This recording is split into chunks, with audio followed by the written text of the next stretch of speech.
Hello everyone, my name is Aaron Christensen. This is Horror 101 with Dr. AC, a gathering place for fellow fiends the world over to discuss all things freaky and frightening. If you want to be part of the discussion, and I hope you do, I invite you to like this video, subscribe to the channel, maybe go back and check out some of our previous episodes, leave a comment, and most importantly, let us know the fright flicks you'd like to discuss in the future. That kind of connection is exactly what we're looking for, and it really does make a difference. We're all about sharing the scare, and we want to hear from you. When Edgar Wright's Shaun of the Dead, a romantic comedy with zombies, or zom-rom-com as it was immediately dubbed by pundits, hit theaters in 2004, it instantly earned a place alongside Return of the Living Dead and Peter Jackson's Braindead as one of the best horror comedies of all time, as well as a winning tale of love and true friendship. The script, co-written by Wright and actor Simon Pegg, is a brilliant, witty, affectionate, raucous, clever, and splatterific love letter to George Romero's flesh-chomping zombie-verse and the genre fans that have grown up loving it. There is plenty of gore for the hounds, sharp, witty dialogue jammed with inside jokes, and wonderfully drawn characters fleshed out with gusto by a cast of lovable wackos. But the movie's dedicated investment to its on-screen situation is its true triumph, elevating it far beyond the sophomoric hi-jinks of Scary Movie and its ilk. 2 decades later, Shaun of the Dead remains a feast for the eyes, ears, and dare I say, souls of horror fans everywhere. So draw a pint, grab a packet of hog lumps, and settle in with your friends at the Winchester, where the queen on the jukebox is loud, the records are flying in the backyard, and love and zombies conquer all. I am absolutely chuffed to talk about this perfectly modulated zom-rom-com, and I've got an awesome panel to chat about with me, so I'm going to bring everybody in, and let's say hello to Jess Ader. Hi, I'm Jess, and this is how my voice sounds. Chris Hainsworth. Michelle Corvée. Hello. Katie McLean Hainsworth. Hello. I love this movie. We watch it every year. And our authentic British man, Kevin Matthews. Hi, I'm Kevin, and I've got red on me.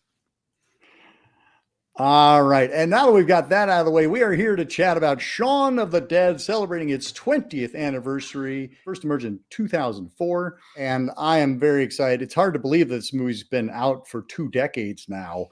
Because I feel like I just discovered it, and it was great fun rediscovering it again this week in preparation for this. I'd love to go around. Kevin, if you don't mind, I'd like to start with you just because I feel like you have an intimate relationship with this film. Tell us where you saw Shaun of the Dead for the first time and your initial thoughts. I got on to the cinema to see Shaun of the Dead. It was well advertised. It was heavily advertised. I'd been exposed to Edgar Wright, Simon Pegg, and Nick Frost and others in the space TV show that this stemmed from. But I hadn't fully entered the church, as it were, by that point. But Shaun of the Dead was an immediate absolute winner. And by the time I came out of the cinema, I was very, very happy, thinking I'd just seen a perfect movie. And I'm pretty sure I still agree with that to this day. Katie, how about you? Like Kevin, I love this movie. I loved it from the get-go. I went to see it while it was still in the theaters because several friends of mine were like, they made this movie for you. You have to go. You can't miss it. And they were totally right. This is a movie that I think in my experience of Generation X, this is the movie that is the culmination of a movement where movies stopped defining my tastes and started reflecting them. This is like the apex of that experience. They did make this movie for me. Nice. Michelle. I can't believe I'm on another panel with Katie, with a movie I love that she loves even more. God damn it. The last time we chatted was about The Exorcist. And of course that one holds a great place in my heart. Shaun of the Dead. AC has this bizarre talent to sort of pinpoint. He has this encyclopedic brain, not just about movies, but about when he saw the movie, where he was. I know I saw Shaun of the Dead the first time with AC, but I couldn't tell you when. I just know that I'm on, easily viewing number 6, 7, whatever it is. But the thing I love about it is, and I think I love already about this discussion, is that Shaun of the Dead is such a geek out. Like, it is a geek out. You're watching people who love cinema geek out in front of you in such a beautifully subtle way. There's all these, the whole thing is, it's Easter eggs everywhere. And I love that. And the thing is that I'm interested in this discussion because I know I haven't caught all of those Easter eggs yet. And even though I know a little bit about Spaced, I know a little bit about what came before Spaced and the history of it all, but I'm just excited to learn more and also celebrate how much joy this movie still brings to me. So much. Awesome. Chris, how about you? I was playing up in Evanston. I went with my girlfriend at the time, and I was like, I really want to see this. And she was kind of like, but then, of course, by the time we were done, we were both huge fans of it.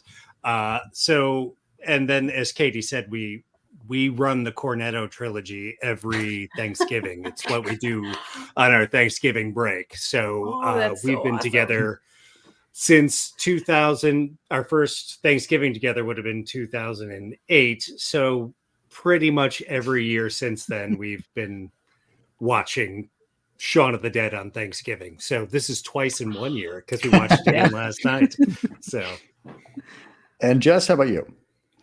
I have 2 versions in my head, so I'm going to go with the one that sounds better. I'm pretty sure that my brother and my brother-in-law and I watched it in my mom's living room, like during the day, and we were just geeking out at how amazing it was. And my brother and I had a similar experience with.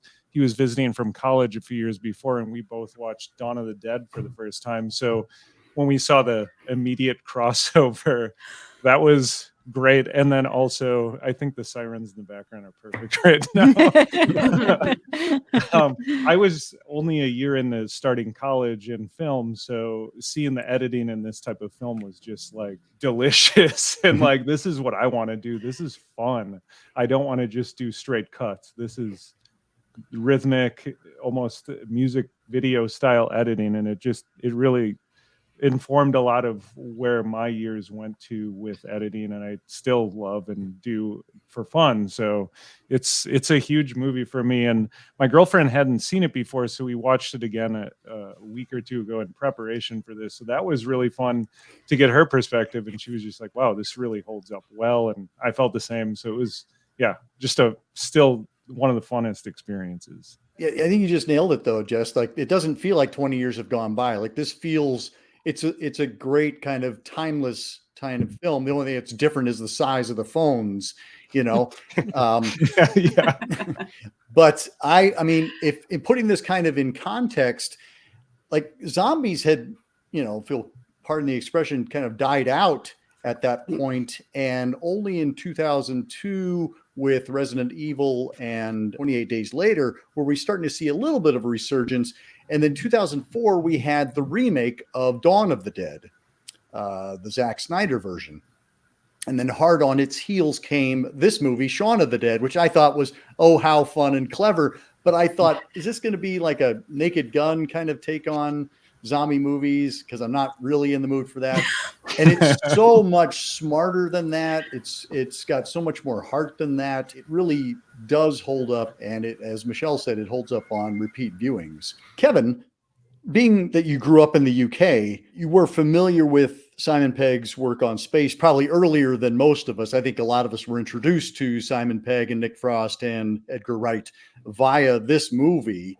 But you had seen some of the Spaced episodes and you were kind of versed with their work. Is that true?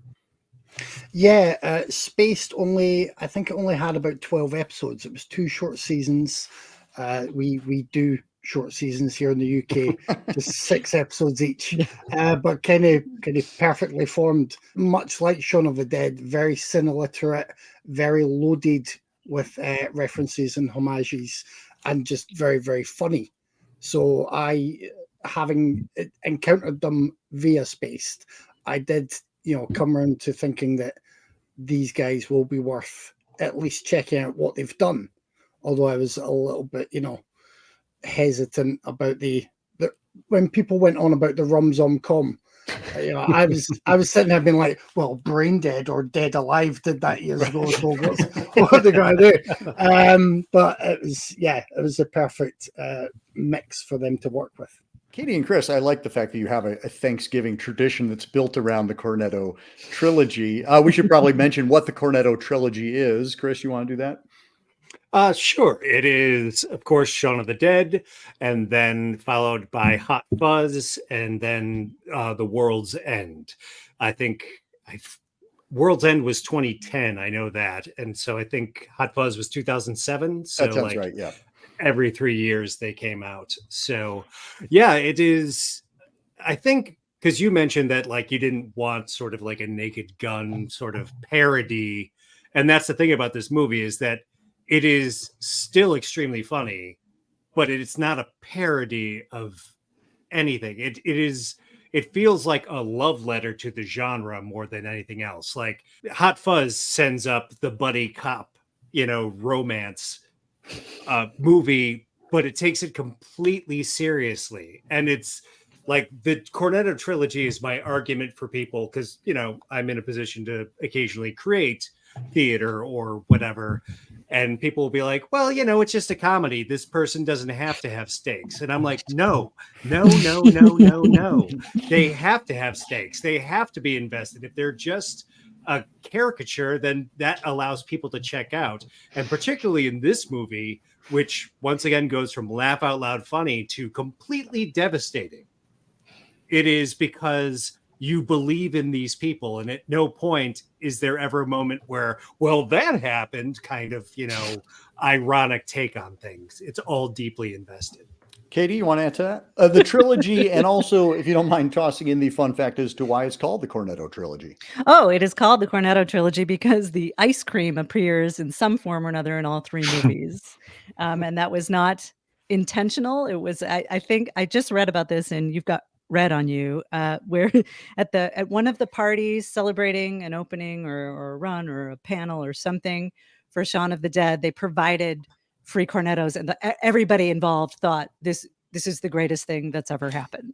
They're like, we should do this again so that we can get more ice cream. That was that was a big part of it. But yeah, all three of these movies are sharp and smart and right on the money of the moment in which they were made, and yet still manage to be timeless and reflect friendships and relationships and characters that you can still understand today. I don't know how much of what we read online is true. And I don't know if this was in the book. All of it. All of it, right. Everything. Yeah. Just assume it's always true.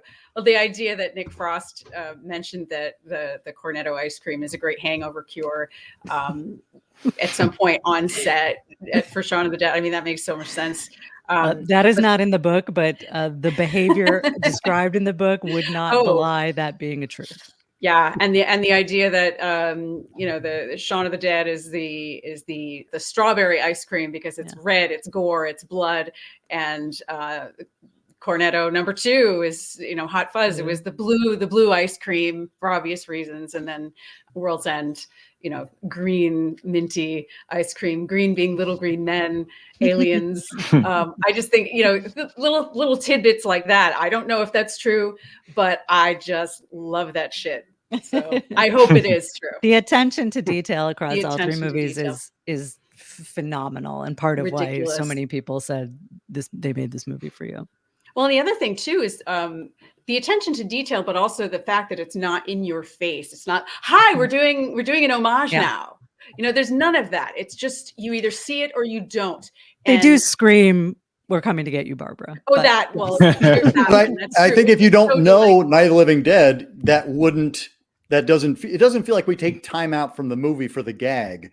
Like the character's name, Barbara. It's all ingrained, yeah. Yep. And also Edgar Wright saying that you could watch this movie and completely ignore the main characters and just watch what's going on in the background. How delightful is that?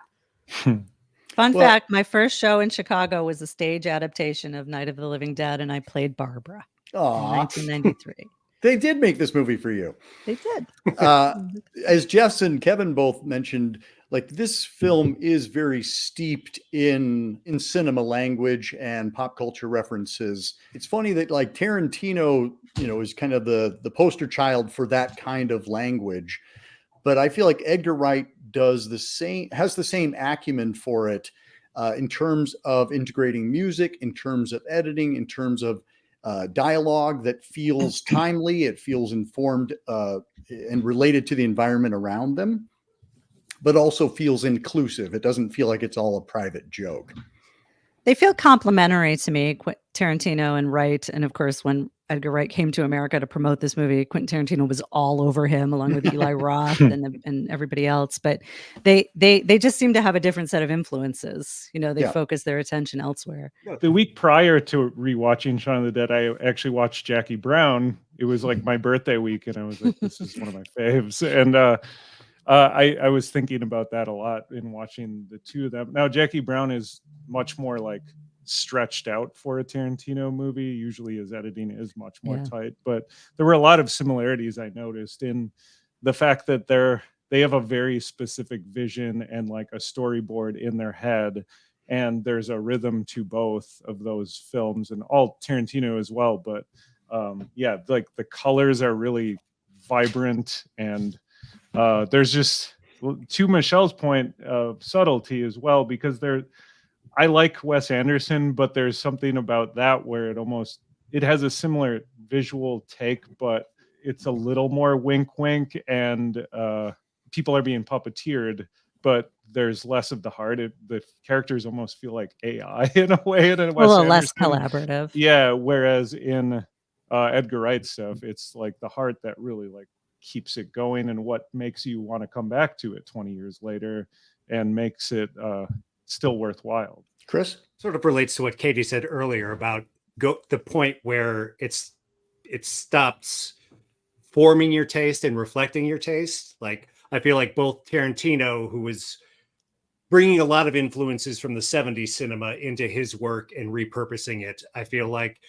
Edgar Wright is doing a lot with the 80s and, bringing all of his influence to the table in sort of like a Bob Rauschenberg kind of re-collaboration, like breaking things down and putting them together in new ways, but using a lot of the same old materials, and the fact that a lot of his influences he name checks in the movie. So if you are on the same level that he's at, then it is exactly what an Easter egg is. It's something that you catch out of the corner of your eye or you don't, and the movie keeps moving, as opposed to like bad Easter eggs, or which, did you get it?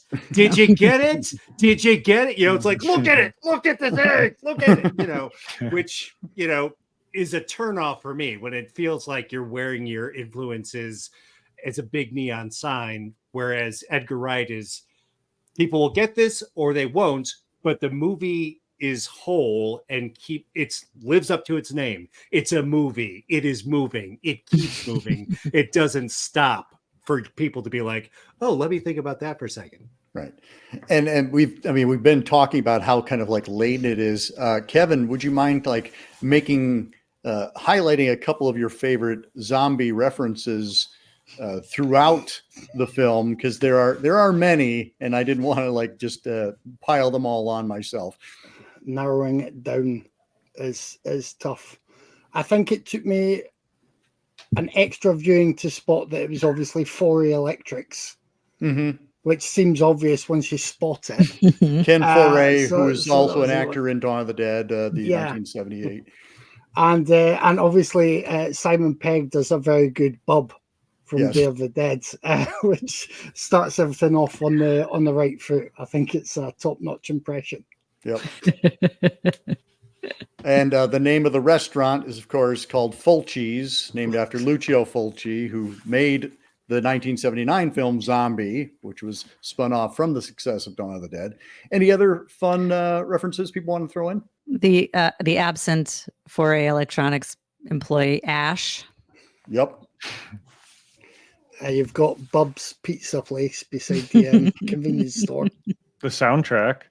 Oh, that's right. We get Yeah. both the opening and the closing credits from Dawn of the Dead are the opening and closing credits of this film. And you get theories posited from Night of the Living Dead and 28 Days Later about the start of the zombie The epidemic. rage zombies, Yeah. in the newscast. I mean, and that's one of the things I actually like about the movies. They every time they're about to say, well, it was probably caused by, they turn the TV off. You know, it's so they don't ever come down hard on what caused this. It's just something that happened. Right, which was something that, you know, Romero was specific. I mean, he has the TV talking about this satellite landing, but they don't ever connect the dots. Tie it together. And that's what's kind of great about this film, is that you never go into the boardroom where the scientists are talking about what this is all about. It's all taken from Shaun's point of view. Shaun being our kind of late 29 slacker character who, in his backstory, he used to be a DJ. Now he's working at an electronics store and can't quite get his life sorted out, lives in his flat with his two flatmates, and can't make a commitment to his girlfriend, so, and we get to meet all of his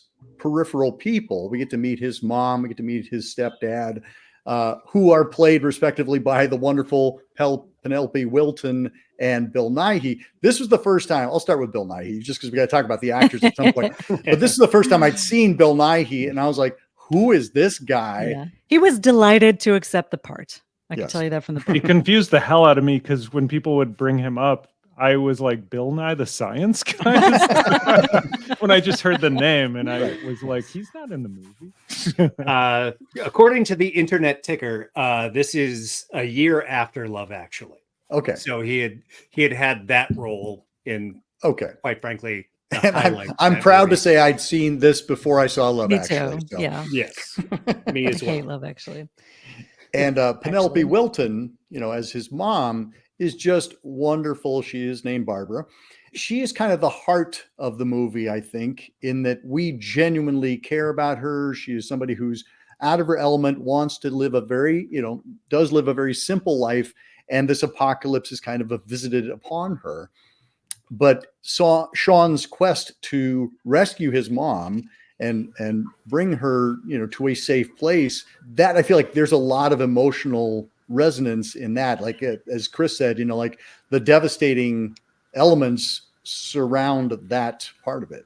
I read somewhere that Hot Fuzz, somebody said about Hot Fuzz that it had the greatest supporting cast ever assembled, which, I mean, who can, but however, the performances in Shaun of the Dead from the supporting cast, when you watch her, Barbara, after she's been bitten, on subsequent viewings, you watch all the subtle little things she's doing as an actor. And that's so delightful because, and I'll just say this, I feel like with all of these movies, there's some wonderful check your ego at the door kind of thing going on. I mean, you really do get the sense that this isn't about vanity for anybody, and everybody's going to do exactly what needs to be done, whether it's gross or ridiculous or disgusting. But they're great performances, and watching her fiddle with the Kleenex in her sleeve after she's been bitten. I mean, come on. I would watch again just to study all the little things people are doing. From the scene in the backyard where she's bitten, we find out later on, she is not paying attention to anything anyone is saying because she knows she has been bitten. She has limited time, and it culminates in her giving Liz the necklace from Shaun's father, and then being exposed for having been bitten, but not wanting to bother anybody that entire time, which means she does know what's going on. She does know the stakes. She does know that she's not going to make it. Well, and what's interesting with the theme of, as watching this is with some years, is there's the drinking theme, and she almost plays it like a codependent. Like, I don't want to bother anyone. I need to keep everything at bay. And she has these little fidgety movements that are perfect. But she was great. Someone addresses her, and she just goes, "Hello." Exactly. There's also a large metaphor for maturity in this movie about outgrowing things, and part of maturity is learning and accepting loss. You know, like he has that conversation with Bill Nye before he passes away in the car, and he has that moment with his mom. And then there's a pivotal moment where Nick Frost, goes after Pete when he comes back as a zombie, and his girlfriend is fighting off the hordes with a coat rack, and he makes the decision to leave his fuck up best friend behind, who ran into danger when it was completely unnecessary, and go with his girlfriend. It's a choice that he makes, that he doesn't follow his friend who is constantly messing up his life, and he makes the choice to go with his girlfriend. But at the same time, he does keep him in the shed at the end. But there is that choice. So there is that choice, which is a big showy choice that he makes. But there's also little ones, like when Liz and Shaun are finally alone, he tells her, I quit smoking. Like, he just did it. She wanted him to do it, and he just did it in the background. We didn't call any attention to it. He binned it, and he didn't have one since. And she, of course, got the cigarettes out of the trash can so they could have one before they die. But he's growing up the whole time. And since we've shifted, we mentioned Ed. Let's talk about Nick Frost. Kevin, would you kick us off with that? I only knew Nick Frost from Spaced. I think that's where he started. He was a friend of Simon Pegg. I don't know if he knew both Pegg and Wright. I can't recall. And just always made them laugh. So seeing just how funny he was in Shaun of the Dead. In Spaced, he's funny, but he's very much the kind of slightly layabout, but would always like to go into the woods for an air gun fight kind of guy in Spaced. That's the best way to describe him. So this is a slightly different character, but not stretching Nick Frost too much, but just really good. And he's well used. And he is, in a way, he is kind of the big obstacle in Shaun's way, the big weight around his neck a lot of the times when it comes to the arguments and the problems that they even have trying to get to the Winchester, which is both a romantic venue for a date and a fortress. Well, and as you said, like they do complement each other, and it is that friend that you hang on to, even though they are not necessarily moving you forward in life, but they make you laugh. And that's important. It's important to have that friend in your life, even if it keeps you arrested in your development. You're like, yeah, but I need to laugh every once in a while. And you know what's fun when you think about the flip side of that with these folks as artists? I mean, clearly they're not holding each other back, and clearly they're making each other better. And I just want to comment on how it seems to me, like I perceive that this is a group of people that genuinely loves each other, because look at how much they've done together. And I think I read somewhere too, and Katie, you can tell me if this is in the book, that they said anybody who was in Hot Fuzz is absolutely welcome to be in World's End, because they just created this incredible ensemble of people that clearly love working together. And I just want to bounce back to Spaced.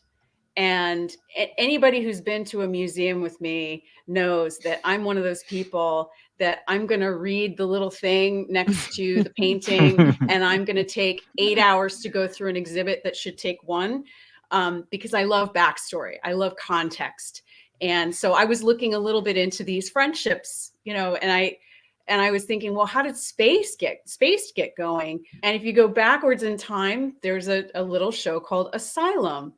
And y'all geeks in the room probably already know about this, but I treated myself to the first 10 minutes of Asylum today, and AC had to come and investigate. Why was I cackling so loud? What was going on in the room? And all of that is just to say, those of us here who have been part of either theater community or doing independent film, we all know that it's a miracle to get anything done. It's a miracle to make a movie. It's a miracle to put up a show. So the fact that this group did so much work together and kind of a joke of like, who's holding who back. Nobody's holding anybody back in this group, and it's a beautiful thing. And I just want to say one more thing. Jessica Stevenson, who we only see little bits of in Shaun of the Dead, but she does get to be like a hero in the end. Let's loud and proud for Jessica Stevenson, also known as Jessica somebody Hines. made it. She's fabulous. So anyway, I'll stop talking. So many of the zombies in Shaun of the Dead are fans of Spaced and came out to be in it because the call went out to, hey, fabulous on the is nation that? internet went out and said, who would say no to be a that? zombie? Yeah. And they loved it. They were hot and uncomfortable all of the time. And there were contexts that hurt and contexts that looked good. And they did it anyway. They kept coming back every day. About the sort of repertory aspect of the Edgar Wright crew, and Nick Frost and Simon Pegg specifically. I know we're talking about Shaun of the Dead, but to watch the range of their work over the Cornetto trilogy and how they change position, like you wouldn't think Simon Pegg action star, and yet Hot Fuzz, he is a believable action star. And you go from Nick Frost is this, kind of scuzzy best friend to naif waif personality to then the responsible one in World's End. And then Simon Pegg is the complete mess up best friend. So it's a wonderful opportunity.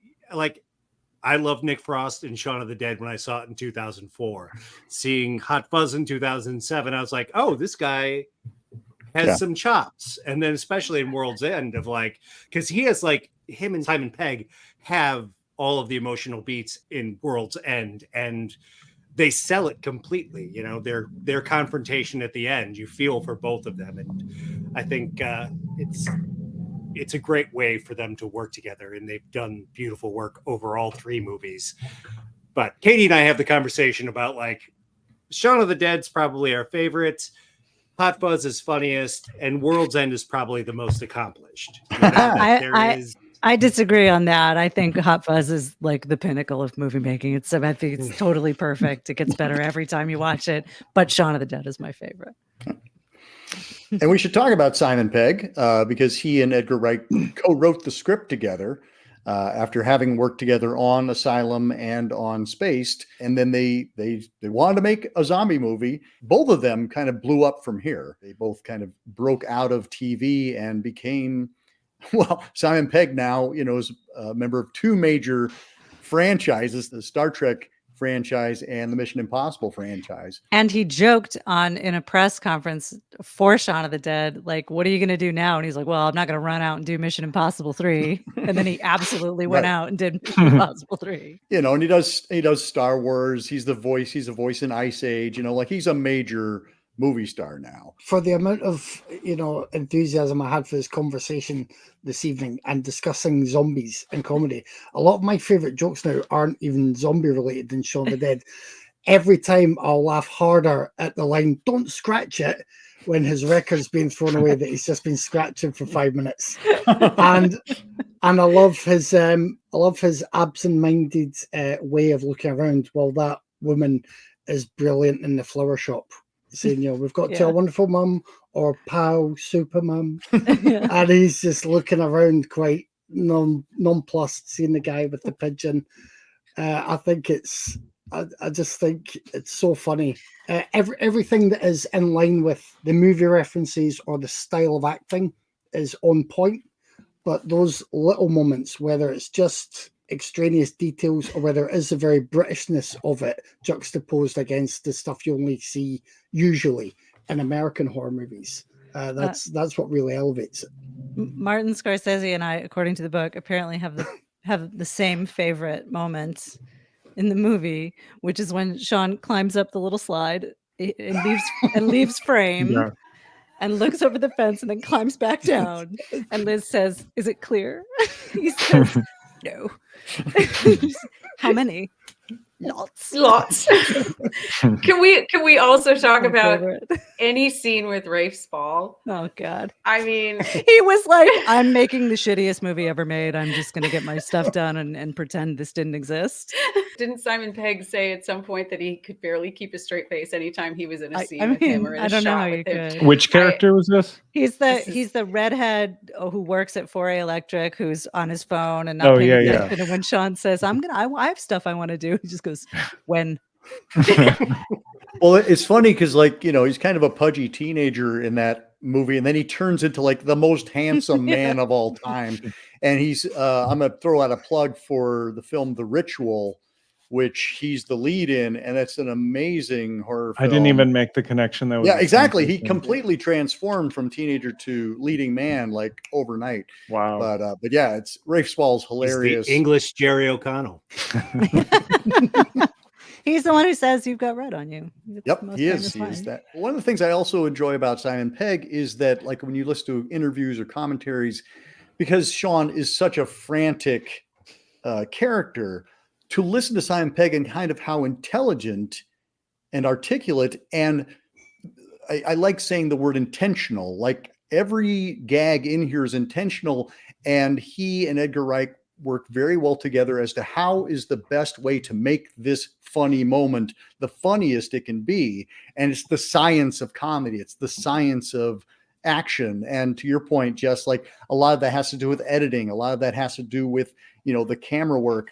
A lot of it has to do with keeping the energy flowing, but knowing when to take your foot off the gas so that the joke can land. Well, and you could almost watch him on mute the whole movie, and Yeah. it's like vaudeville. It's slapsticky, and Yeah. it works perfect. And I was reading a little bit before that he kind of wrote this to play to his strengths that he Right. knew about himself. But yeah, that makes total sense. And there's that rhythm in there again.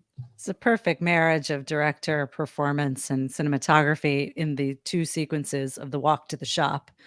Yeah. With He matches that the he beat. is picture perfect in both times, and it's Yeah. all just one big shot, and he's really masterful. Yeah, I was thinking about that too. It's like, okay, this is the part before where he walks into the curb. Now he's doing Yeah. it again. It almost reminded me of like Groundhog Day or something. Yeah, And he trips at the it's exact interesting same how they have- moment. yeah, the exact same steps. I'm a big fan of the Pete. Pete. Pete. We just call him his roommate, because you believe that he's actually afraid of Pete Serafinowicz, even if he's not a zombie. That he's like, I'm afraid of my roommate, whether or not he's live or dead. So, And we've been given good reason for him to be afraid. Like, Yeah. we've set that all that clearly the power dynamic in this household has been established. Pete, Shaun, yeah. Ed. It's out back, Yeah, it's like, he when's doesn't he do- going The home? thing don't is, do Pete power. could find new roommates. It's just as much. I know, why doesn't he? I think Shaun is Pete's Ed. Yeah. Yes, yeah. Literally. And we haven't talked about our two supporting characters, David and Lucy. I don't understand most of what Lucy Davis says in the first half of this movie. I don't care. I literally don't know what the lines are. I've seen it so many times, but she talks so fast, but I don't know that it matters. Oh, that's right. I'm sorry. I called her Lucy, but her character is Diane. Diane. But Yeah. Lucy Diane and Lucy Dabs. Davis. Brittany and Harry Potter. Yes. Yeah, As we were introduced to them at the very beginning. I said it last night. I was like, still don't know what that She's line is, physically you know? hilarious anyway. Yeah, It's, it doesn't matter. You get the And she idea. was- She's lost a bet. She's She was a star on the British version of The Office, opposite Martin Freeman, who also puts in a nice little appearance. And Yeah. I want to say, looking back, that this may be the first time I saw Martin Freeman in a feature film, because I only knew him from The Office, and then later, he goes on to become Bilbo Baggins. and Dr. Watson. That shot of everybody when the two groups meet up, and then you realize who everybody in the groups. There's a I mean, whole what you other movie represent. happening there's in a another whole part of other town. movie happening, and there's Marcia from Spaced Yep. in the back. Yeah. And I mean, I was dying to see Ron's if she'd be mom. there, and yes, she Yeah. was. Well, and I feel like that was it's a double joke, because for, people who grew up knowing all of these British actors from the sitcoms, You know, it's like, okay, there's so and so. But for us, the dumb Americans, Edgar Wright lays it out for us. It's like, okay, they are mirroring each other through, behavior and through wardrobe. I'm like, that's the kind of perfect Easter egg. You're like, oh my gosh, if you don't know Martin Freeman, that's fine. But look, that's the counterpart, and that's the counterpart, and that's the counterpart. Well, yeah, and it also plays kind of like the Spaceballs stunt doubles a bit. There's enough of it. There's that joke already, and then it's like perfectly laid out for sure. And you talked about the action hero aspect of it. Like the zombie apocalypse actually brings out the best in Shaun. Like Shaun is adrift in his life, but you give him a zombie apocalypse and he suddenly has purpose and he is able to be very capable. Like he takes out about a zillion zombies, with his cricket bat. And he does, in fact, get, like even though he's down on himself at the end, like he does get everybody to the Winchester. But when you look at that episode of Space that they say that this all kind of was birthed from, what is it? Season 1, episode 3, for anybody keeping track. It's called Art. And it was where Simon Pegg's character in Spaced knocks somebody out for because he's had this whole business going on with, I believe there was some drugs. He's seeing zombies and he takes one out in a way that perhaps you hadn't seen that character behave before. And I do wonder what it was like on that set when he was like, oh, this could go a lot further and be a lot of fun. Yeah, I mean, just the sequence of beating somebody to queen, beating up the zombie to queen is something that I've carried with me for 20 years. I can't hear Don't Stop Me Now without thinking specifically of that sequence. Well, it's funny you say that because that was the Tarantino moment for me. I was like going, everybody talks about how great Tarantino is with, tying music to action. And I said, kind of to your point, I'm like, I can't hear those songs the same way anymore. Like I immediately am taken back to, Shaun of the Dead when I hear Don't Stop Me Now, in the same way that Stuck in the Middle with You takes me to Reservoir Dogs. But those are different appeals. Those are, I mean, Stuck in the Middle with You is a jaunty pop ballad set to the most horrific moment of someone's life. But Edgar Wright is a rhythmic, purposeful, intention, like he's playing to the song. Yeah. That, literally. I mean, like, like literally the beats are happening on the beats. The soccer balls, the soccer ball is being kicked in rhythm with the music that is playing. And that happens throughout the movie. Baby Driver obviously is an overwhelming example of that technique, but he does it all through this as well. The opening shuffle of non-zombies who look like zombies and all of it. It's all set to a rhythm. Whereas Tarantino is more mood-like. I was thinking it almost felt like a movie version of a pinball machine. Yes. Just as it's hitting. Yes, everything's getting dinged. Every yeah. elbow is hit something. Yeah. And I can't speak to the some of these songs are not known to me, but it's very, very clear to me that Edgar Wright as a filmmaker loves music, and soundtrack is of all three of them, actually. Mm-hmm. And Kevin, you did mention in our lead up to this that this was a film that you felt the most prepared for. Is it one that you revisit on a regular basis as well? Oh yeah, I can throw on. And there was a running joke that here in the UK, I think if you turned on ITV2 every other day, Shaun of the Dead was on.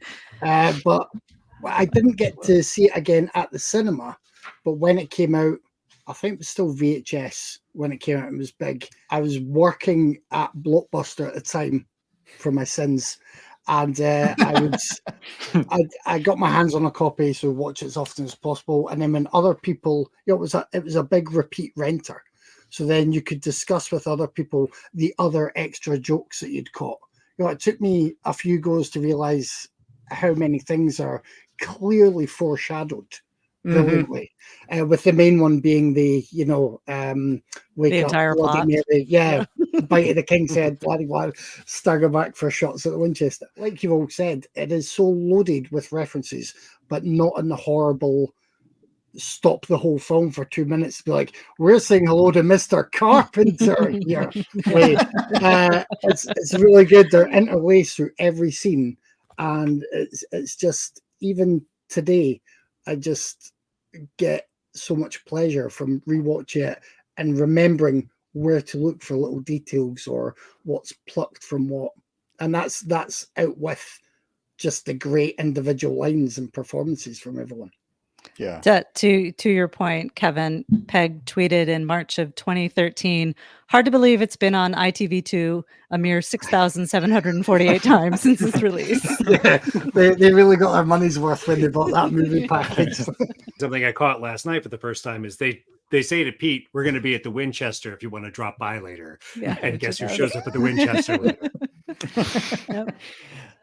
This is the kind of film that I like to either introduce to or remind people who say they don't like horror films. There are many horror films that are not nearly as bloody as this one. You know, like this has tons of gore. It has tons of jump moments. And yet it's accessible to the general public that's worried that they're going to get scared or grossed out or whatever. I find this to be a great kind of gateway drug to kind of get people into the pool and be like, oh, well, if you could handle Shaun of the Dead, you can probably handle X, or you can handle this, you know? So it's in the same way that like action horror, like Resident Evil, you know, those are films that people who are scared of horror films, you could be like, hey, you know what? You actually do enjoy that. And you actually do enjoy this aspect of it. So maybe give this one a try as well. Like it's a good civilian horror. Mm-hmm. I guess it's the same with any sort of particular genre piece that, you know, I don't like superhero movies. Well, I can probably list 5 superhero movies that you actually would like. And they all have something in common, is that they are more interested in telling the story of characters than being a genre. You know, it's like, it's Sure. about how it's made, not what the genre is. Particularly Shaun of the Dead, which crosses several, it's a comedy, it's a romance, it's a zombie picture, you know, there are musical aspects of it that there are all of these things, and it's made by people who love all of those things. And that's the difference, is the amount of love that goes into making the picture, rather than, because horror obviously gets a bad rap sometimes because everybody tries to do the Evil Dead. Hey, I've got $30 in a camera and a whole lot of Caro syrup. So let's, you know, it's which you can end up with Evil Dead out of. Right. And you could also end up like the Tarantino knockoffs that came out after Reservoir Dogs and Pulp Fiction. It's people fixate on the wrong things. Yeah, Thinking it's not the ingredients, it's how you use the ingredients, you know. Exactly. But I think that's what kind of what Michelle was saying earlier. You get a sense of genuine affection for each other, for the films that they're homaging, for the fact that they get to tell this, that they get to do this. Like I can see the glee in Simon Pegg and Nick Frost's face that they get to go out and fight zombies and drive cars around and, you know, save the day. Like that looks like fun, even though we all know it's really hard work. And that is something they talk about. It's just because it was a first feature for them. So they weren't being given the world, you know, they were given a modest budget that they had to make the most out of. And they really do make the most of it. It was not easy. David Dunlap, the cinematographer, had much more experience than anyone working on this film, and really pushed back against the schedule a lot. There was a lot of hard feelings. He was very protective of his camera crew, and of course, Edgar Wright is like, if I don't get all this coverage, I'm not going to get my movie. Right. It was also really hot in the Winchester set during summer for the entire time they were there. Everybody who commented in this book said that what kept them going was Nick Frost and Simon Pegg being so personable and entertaining. And if they're going to stay and do it, then we have to stay and do it. You know, like it was really, though there was some tears shed. Those shots in the Jaguar, the car scene, I think they said took 8 days. Yeah. Imagine being 8 days in a car. Yeah. But Bill Nye was like happy to be there. Yeah. Because there were people who believed in what they were doing, and despite his inexperience and despite their lack of knowing what they were going to get out of it, they believed in Edgar Wright who is this guy who looks like he's 14 years old, like he's just this little guy, this little madman. And he had enough people believing in him that he could get this done. Well, and I the think way that he is wanted kind of to. the bliss of being a newcomer, is that you don't know what you can't do, and so you Right. you go bigger than you Yeah. should. And I'm really glad you brought up David Dunlap, because the cinematography, this is one of the rare times he is the cinematographer on a film. He's mostly a camera operator Yeah. or a director of photography for second unit, and he was the camera operator for Raising Arizona. So with that Barry Sonnenfeld, like crazy tracking shots, like that's David Dunlap. And he also does Goodfellas. Does a lot of Steadicam for Goodfellas. And so the cinematography, I think, really elevates this, and they were right to call him in, because he was an American, and they're like, nope, get him over here. We want to do the Barry Sonnenfeld thing. Taking into what you said earlier about the love of making this film, even though apparently, like any sort of endeavor when you're starting out and figuring things out is going to have some strife and friction and trying to figure out what you're doing your first time. But I really appreciate the fact that like Simon Pegg and Nick Frost are not your traditional looking leading men, and they made their own work to do the things that they were probably never going to get a chance to do if somebody else was hiring them. You know, Nick Frost in World's End has some of the best fights I've seen in cinema. Yes. He goes and full he is, Sammo He's Hung. unbelievable.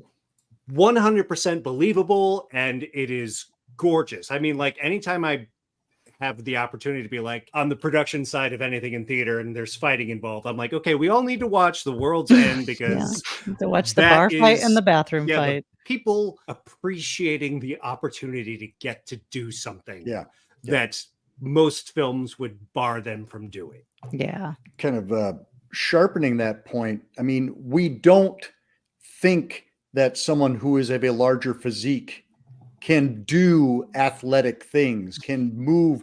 And we've seen it disproved 100,000 times over in theater for sure. But it doesn't seem like we need our chiseled, V-shaped alpha male. And it's like, that's not the only people who can sling a sword or throw a bar stool or punch somebody or kick somebody. Chris Farley's ice skating. I have to say, I would rather watch the bathroom fight in World's End any day over the bathroom fight in whatever Mission Impossible it is with Henry Cavill and Tom Cruise. Any final thoughts on Shaun of the Dead, Simon Pegg, Edgar Wright, Nick Frost, the awesomeness that is the Cornetto trilogy? Something I just remembered this morning. So on Saturday, Sunday morning, sometimes I'll start the day putting on a record, getting coffee ready, and I'll usually put something on that's nice and even. And this morning, without thinking about this, I went through my singles and put on Grandmaster Flash The Message as a goof. I do have white lines. I didn't put that on, but I was just recalling, I had no idea. Like, I didn't make the connection at the point. And so anyway, I'm glad that happened. I have one quick anecdote that Chris and I were at a spelling bee once, in which I was eliminated almost immediately and then sat in the audience. And several people later, the word was exacerbate. And the contestant asked, can I have a definition? And there were about 8 people across the entire auditorium who yelled out, it means to make things worse. I just want to throw in again about the caliber of people that clearly want to work or wanted to work on these projects, and not necessarily about Shaun of the Dead, but related. In the very early first episode of Asylum, there is an actor who's just doing his thing, having a moment where he's in his own world of insanity, and he's saying Edward Woodward, good name, Edward Woodward. And I was like, and who ends up showing up in Hot Fuzz? We're like, holy shit, that's Edward Woodward, who we all love. That's the Wicker Man. And I was like, of course, Edward Woodward, because who wouldn't want to work with Edward Woodward? And of course, Edward Woodward would want to work with them, having seen Shaun of the Dead. So anyway, just that was on my mind, and cheers to everybody involved with the trilogy, and especially Shaun of the Dead, because I do think it's a perfect movie. Agreed. Yeah, just a few words in praise of Kate Ashfield, who plays the love interest, because we haven't talked about her yet, but I mean, she's not wrong. That's the whole thing. She's not like a wet blanket kind of like, would you stop being silly, kind of like Judd Apatow kind of character, that it is. No, she has some valid points, that it's not just like, you boys stop doing, that she's like, no, I'm turning 30. She wants something different. She wants something different. She wants somebody who's going to step up and be there for her. And she's not wrong. And at no point is she treated like a wet blanket. And at no point does she act, that kind of. She's not the villain. She's not the villain. She is, and she changes and grows throughout the film too, but there's a lot of really strong emotional beats that she has, particularly with Shaun's mom. The first time she meets her, she's been bitten by a zombie, but she's a very empathetic character, which I actually appreciate about the storytelling. Well, and Chris, I'm really glad you mentioned Kate Ashfield, because I think she is the one person who doesn't get celebrated enough, because she's kind of the straight person throughout this entire story, and she doesn't get to have as many standout moments. They did beef up the character. So in the original draft of the script, Liz was not much there, and all the feedback they got was I think she needs to be. So she is an elevation of the original idea. I think they probably could have gone farther, but where they landed and with the actress they landed, she really hits a perfect note of never feeling like, oh, you're so mad at her because she doesn't like Shaun and we love Shaun, you get her, but she still gives him a chance. And she really helps them nail the right tone. If there's one thing Wright and Pegg do so brilliantly, it's tone throughout the entire trilogy and all their movies. And, speaking of Wilton and I earlier, their fates, there are no other people in zombie movies that are quite shiftily trying to hide a bite that I really feel sorry for. Everyone else is like, oh, you got bit, you idiot. Why did you hide that from everyone? So whereas Wilton is tragic. Nye's already said, it's all right, Barbara, I ran it under a cold tap. I just feel sorry for him straight away. And all of that comes together. And Kate Ashfield's little moment with Wilton is really quite moving, and it's a connection. It leads up. It needs that to build up to where Shaun is going at the finale. And that's brilliant. It's like early on, the zombies, you don't want them to be punchlines, but they have a couple of punchlines, but that's before anyone knows there are zombies. Yeah. So they're only in those gags when people don't know there are zombies on the prowl. And then when they realize there are zombies, there's always the right amount of fear and life endangerment that's evened out with the comedy, but the zombies are never the joke. What I like to say, the thing I love about horror fans is that they tend to take they take bigger cinematic chances in terms of what they're willing to watch. They have built up their courage, and so they're able to handle things that don't feel conventional, and so they're willing to explore. And I love the fact that Edgar Wright and Simon Pegg are clearly embracing all of cinema, not just horror. It doesn't feel like it's just horror. They are somebody who, like, there are references to Straw Dogs. There are references to The Deer Hunter. Like things that are in there for people who are just fans of cinema to pick up on, not just the horror geeks. They have what I call the Billy Jack technique, which is they like say, I'm going to take my right foot and put it up against the left side of your head, and there's not a thing you can do about it. And you're like, okay, bring it on. And yet they land it. It's particularly like in Hot Fuzz, is they spend the first half of that movie just being like, look at all these ridiculous scenes from movies. And then they repeat all of them, and they are emotionally resonant, and you get swept up in them. It's the same thing with Shaun of the Dead. It's not as on point as it is in Hot Fuzz, but they're like, they tell you what they're going to do, and then they do it. I'd like to thank you for proving my point, because all these people are now like, Billy Jack, who's that? I should go look that up. And you should Yes, go you should. look up Billy Jack and see if Chris isn't absolutely right. If you get the chance, big fans, especially Michelle, although you may already know this, find somewhere online with an anecdote told by Simon Pegg about Timothy Dalton. I think it's something to do with the sides or coverage being done during Hot Fuzz.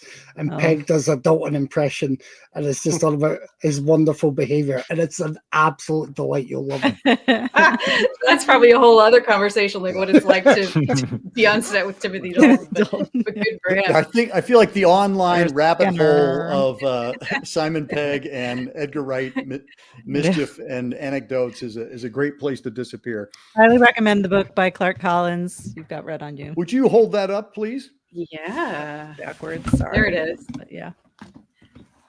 I'll still And can I read mine. Oh, wait, Kevin, I'll get you in there too. Oh, And can I just throw in one last thought? That one little bit of, well, there's a lot of social commentary within the movie, but it's obviously not up in your face. But the idea that in regular life, we run the risk of becoming zombies at our jobs, walking down the street, just getting into a mindset of not really living. And I do wonder how much intent was there with that message, which I think is also an important message. it was completely intended. For sure, when he goes into the convenience store and Yeah. opens the And door there's and bloody doesn't see the handprints blood on it. everywhere. Then he I slips think in the that was blood on the way out. Yeah, but the Yeah. people at the cash registers, the people Yeah. just The walking people down on the street, the people on bus. the bus. Yeah. Yeah, that's all very. that's all purposeful about That's what actually it's very chilling to me. like to be a Londoner and be 30 at that time. Yeah, or anybody. And once right again, now. you see all those people zombies, zombies later on later. in the movie. Yeah. The zombies who become zombies. Yeah. Cool. Well, thank you so much, everybody. This was an awesome conversation. Happy 20th anniversary, Shaun of the Dead. Yay. And looking forward to having you all back on the show very soon. And until next time, keep searching, keep exploring, and keep sharing the scare.